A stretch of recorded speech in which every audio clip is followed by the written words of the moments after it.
Hello everyone, this is Teacher Gon. Ngayon naman, order of operations tayo for the civil service exam. Meron tayong 12 minus 3 times 4 plus 16 divided by 2 raised to the second power.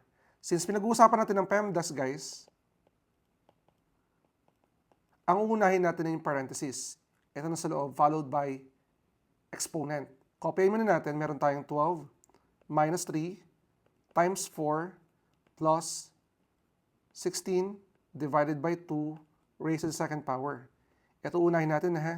Kopyahin natin yung 12 minus 3 times 4 plus 16 divided by 2, that is equal to 8. And remember, meron tayo itong exponent na 2. So okay na tayo sa P. Letter E naman tayo. Ito muna tayo. Kopyahin natin yung 12 minus 3 times 4 plus yung 8 squared natin, that is equal to 64. So okay na tayo sa letter E.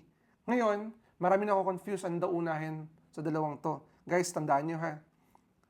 Kung ano yun sa kaliwa, sa problem yun ang unahin natin kapag dating sa M sa D. Pero dito, since wala tayong D, definitely ito unahin natin. So meron tayong 12 minus 3 times 4. That is equal to 12. Then plus 64. Kung mapansin nyo, makakancel out na ito magiging 0 na yan. And the correct answer is 64. So the correct answer here is letter A. So I hope you learned something. Follow for more. Join our CIC online review and avail our CIC workbook. Message us for more details.